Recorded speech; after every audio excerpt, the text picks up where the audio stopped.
Gaz Oakley was a fitness fanatic with the diet of a bodybuilder. But when loading up on carbs and protein started to make him feel unwell, he went looking for an alternative. And so began his journey to becoming one of the most prominent exponents of plant-based eating.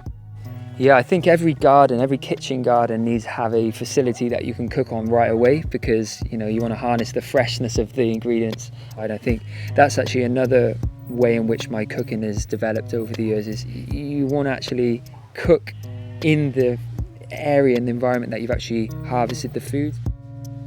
Join Gaz now on his farm in Wales as he talks about the connection that comes from growing his own food, problems with escaping chickens, and the naming choice he deeply regrets.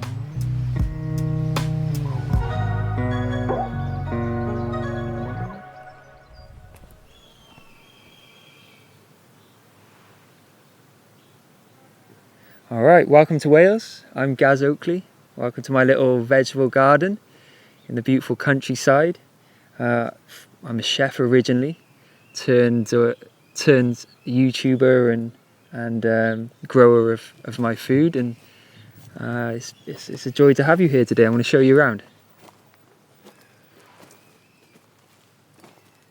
So I'm just on the border between England and Wales. I'm just inside Wales enough to make me happy. Any closer to the border, I don't think I would be at peace enough, if I'm honest with you. And I'm really proud to be from Wales and showcase what my country has to offer to my audience on YouTube through my videos that I make and the content that I put out there. And that means the world to me because we're a small country, and I think often we don't get the love and the sort of we're not showcased enough as I think we should do, because we're a proud, beautiful country with so much to offer to the world. So if I can do my little bit online, I will. Yeah, so I'm a city boy, really. I grew up in the city in Cardiff. I then moved to London, and I think deep down I was really always searching for something. The city didn't fulfill me. It was nice having friends around, but there was something I was always craving. And now to find myself in the middle of nature, hearing the sheep, they do make a bit of a racket actually, but that's typical Wales. It feels right for me now. It feels right to be out in nature, and I think within us all humans, really, we have that desire. And I think a lot of the time nowadays, where a lot of us are searching for something, and often we get led down the wrong path because of that search and that urge to find something in life that gives us purpose. A lot of the time it's just reconnecting with the land and reconnecting with earth. After all, we're not really made to be living in cities. I've learned that since escaping and leaving the cities. But it is nice every now and then to dip my toes in and visit friends and go to nice restaurants. But coming back to nature, getting my hands in the soil and my feet on the ground, it gives me a lot of mindfulness and peace. And it's been so healing for my mind, not always having the strongest sort of mental health, I guess, and now I feel on top of the world thanks to it. And I think I often say to people, how great do you feel after a day at the beach when you go on holiday? And for me, that's down to being in the natural environment of the seaside and having your feet on the ground connected to the earth. That is some of the best medicine you will find, in my opinion.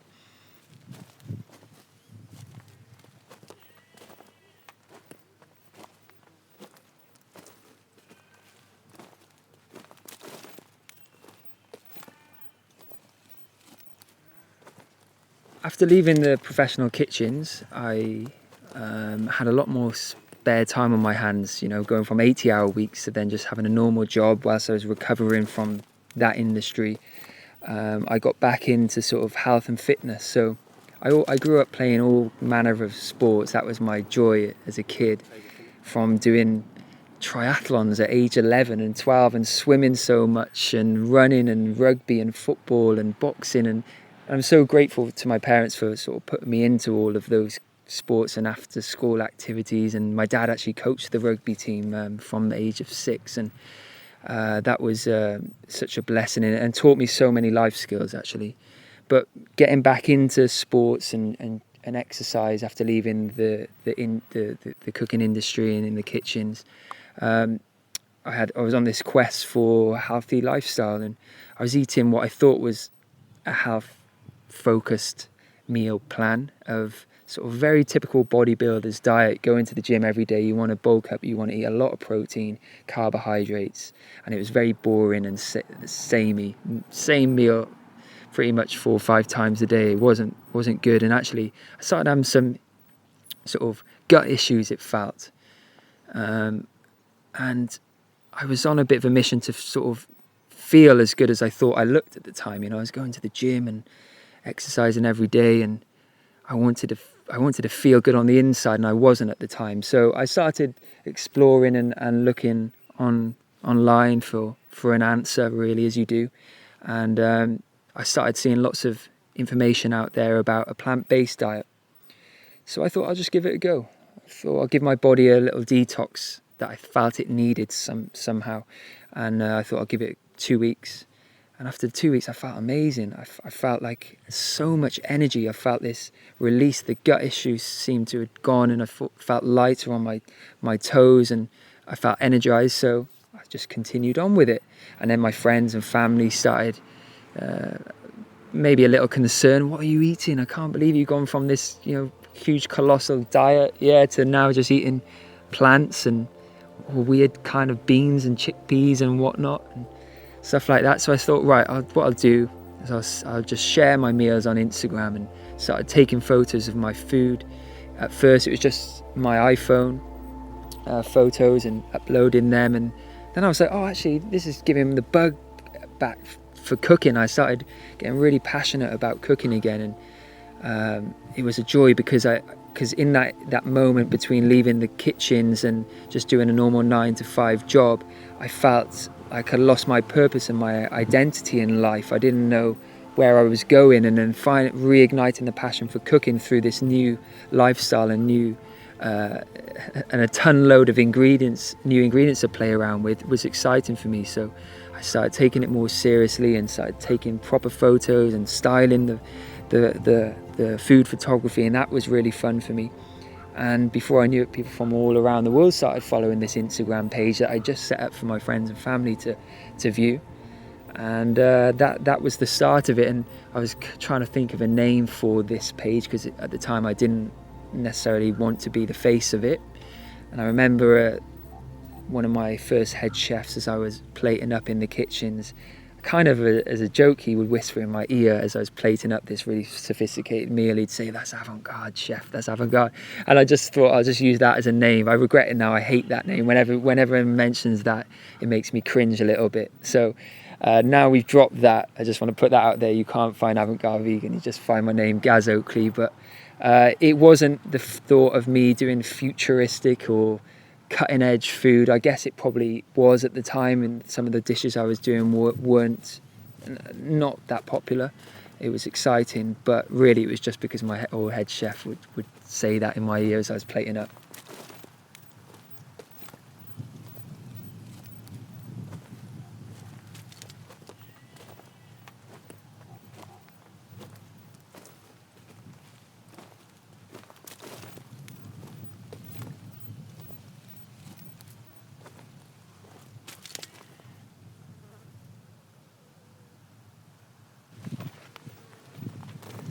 So this is my bed full of onions here.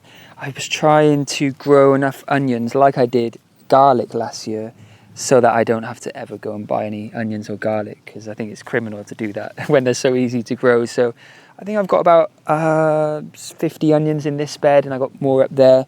And the good thing about onions as well is that, before they're ready to harvest, you can harvest the green leaves and just use those like you would scallions or spring onions, which I have on my right here. And I've got loads actually growing, as you can see in that bed. Reason being, I went to Jamaica I've been there quite a lot recently. It's one of my favourite places in the world, and scallions are so essential in their cuisine as a base to most dishes, and as sort of an aromatic note that they give a lot of their dishes. So trying to grow as many scallions as I can. So I've got tons actually in the ground coming up, and I've been harvesting these ones. And they're so fresh and vibrant compared to the supermarket ones. You realise how much of a kind of a monopoly the supermarkets have on us when you realise how easy and cost effective they are to grow, and how much footprint they take up. They don't take much room up in the beds either. And as I go around, you'll see you've got loads of like sage growing, and again it's to invite the pollinators in. It's to get those scents and those smells, and having herbs growing around the garden is so good because, you know, you can add a little bit of flavour to a dish last minute. Often people think that plant-based eating is often bland. I mean, it can be, if I'm honest with you. Some restaurants I go to they do give it a bad name, unfortunately. But I think when you've got the aromatics of herbs around constantly at your disposal, that's why I always tell people to have a broad dried herb and spice rack or drawer in your kitchen. But for me, I'm just trying to grow as many as I can so I can throw in the last minute bit of sage or coriander or parsley or dill or whatnot, and it just brings a dish to life, like in Jamaica where they add a bit of thyme to the end of every dish because it has that aromaticness.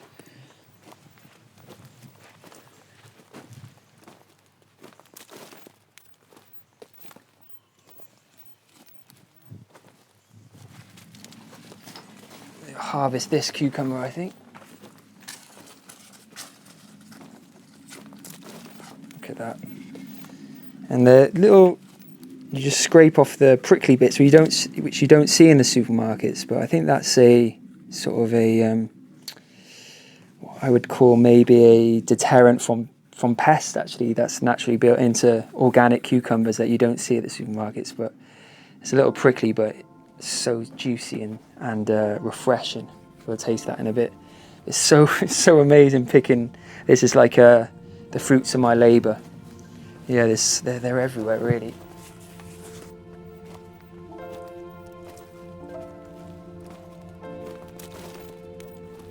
Yeah, so the atmosphere in the greenhouse is not dry. You don't want to dry heat, and to achieve a bit more of a humid feel, it's about watering often, and not just watering the plants and the soil, it's about watering the pathways too, because as it gets warm in here, that evaporates and just gives the plant that humidity and that less of a dry heat that it needs. So tomatoes are thriving. I've got a vast variety of tomatoes this year, from black, they call them strawberry tomatoes, which are almost purple in fact. I've got some incredible Berkeley tie-dye tomatoes which are down the back that are just on the cusp of going orange because they don't go fully red, and some purple ones in the corner which look great, and then just your general eating sweet red tomatoes as well. I'm living off tomatoes at the minute, which is great. In here as well, chilies I love so much, and aubergine and lemongrass. The beauty of having a greenhouse and undercover growing space is that you can grow some more exotic plants you wouldn't expect to grow in Wales.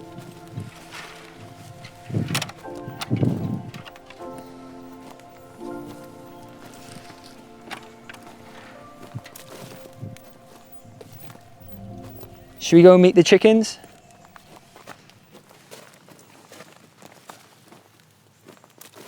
Chickies! Yeah, so these chickens are nice little companions in the garden. I think that the more I'm learning about growing food and like a permaculture, and I think it's nice to have some animal companions. Not only do they reap the benefits of having a beautiful place to live, but they get scraps from the garden, which then they eat and poo out, and then you can use that poo as fertile manure on your beds. I'm yet to do that because I've only had these chickens for about a year now, so they're sort of bedding and their poop is on the compost heap now, and I think that that's going to create really rich compost. But these were adopted, these little chickens. They were egg-laying hens, and after 18 months in that industry, they're thought to be, or deemed to be, not very profitable, unfortunately, so they're sent away. So there's a lovely charity that collects them and finds homes for them. So that's where I got them from, and I would like to get some more in the near future. They're can be annoying when they escape and try and dig up my garden, but they're a joy to have, and just hearing their little the little sounds they make is great. But when I have my big plot of land, that's something I would really love to do is have sort of rescue animals on site, whether it's cows or goats or ducks or chickens, just utilize the space to give them a better life, and also to help out as well, because we can work together in harmony, which is a nice thing to do. So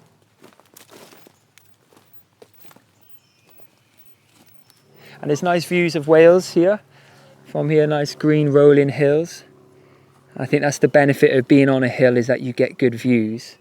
But for growing food, it can be difficult, but you've got to take the positives from everything. So being on the hill, it's almost like a solar panel. You would never put a solar panel flat. You sort of direct it towards the sun, and that's what kind of this hill is doing.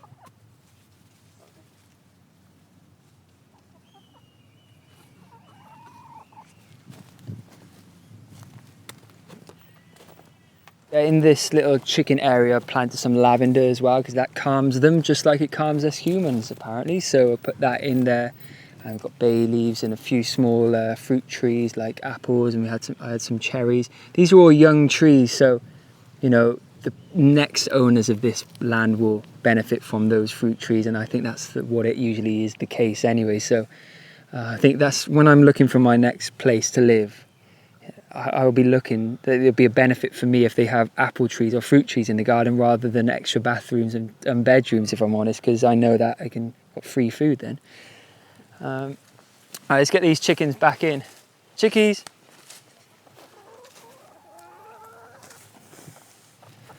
Oh, stay.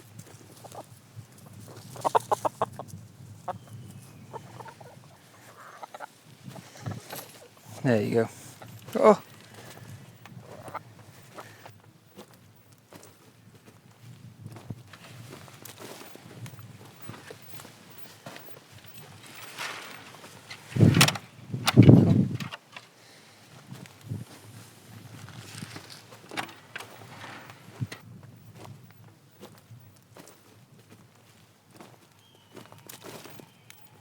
Yeah, definitely. I've seen the importance of growing food, and not only from the physical effects on the nutrients that I'm getting, but also the mental benefits of growing, like I mentioned before. And it's made me realise, why on earth am I not being taught this in school? Why wasn't I shown how to grow food?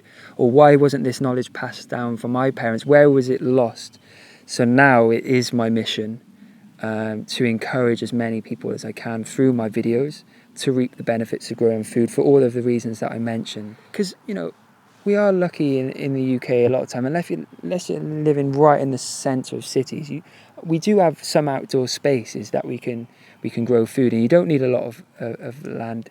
I wish I started growing food on my balcony in London. I had enough room to grow a few pots of things.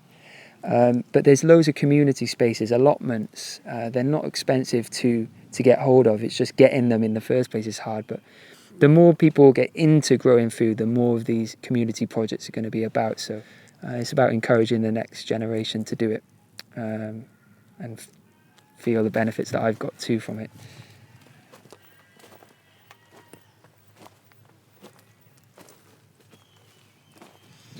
I think the future of the sort of food industry, in terms of feeding ourselves and nourishing ourselves, I think that in an ideal world, people would be a bit more in tune with the seasons and have the time to sow at least one food that they like to enjoy. And I often say, if you eat a lot of kale or you eat a lot of salad, then just have one or two plant pots on your windowsill in your garden. It's easy. If you've got house plants in your house and you look after them okay, then you can look after a vegetable plant. What's the difference? It's just the vegetable plant actually gives you something to eat, which is great. But on a bigger scale, I think one of my inspirations, another Welsh gardener, Hugh Richard, mentioned the other day that why is organic food called organic food, and why is it more expensive? Why can't just vegetables just be organic, and that's the thing that really winds me up. We're so disconnected, and I was so disconnected too. Having strawberries in the middle of winter isn't something we would do, and isn't something that we should be able to do. We shouldn't be having them shipped over from another part of the world, and often, to get them to a state of harvestability, they would have been sprayed with something, and to keep pests away from them, to grow a monocrop, you have to protect them using harmful pesticides. So I think if we can detach from that, and I think the best way to detach from that, if you can't grow your own, is to visit your local farm, or join a community garden or a farm shop, organic farm shop there. I may be losing out on a lot of brand deals here with the supermarkets, but I don't care. But I think actually, maybe the supermarkets will have to make a change soon, because we're going to be demanding this stuff. Why is organic food more expensive? Or packaging that this food comes in is terrible too. Like, most plants come with their own packaging. You don't need to add anything on top of it. So I think we've got used to this level of accessibility and just convenience that we've just forgotten. Well, and so did I. Even when I was in the kitchens, asparagus would come in the height of the season. I'd be like, oh, that's cool.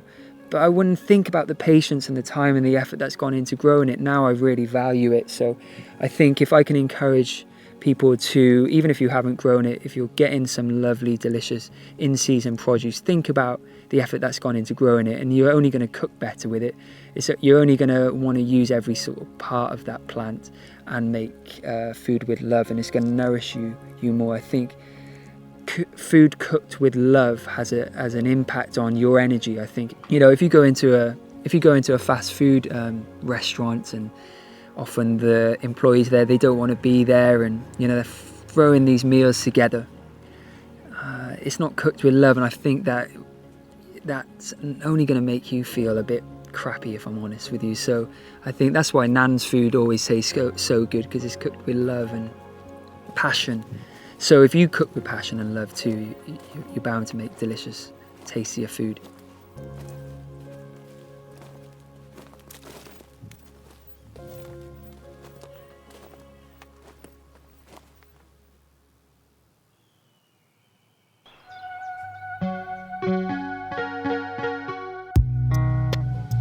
Hopefully, Gaz has got you eyeing up all your windowsills as growing space and making your non-edible plants a little bit worried for their future.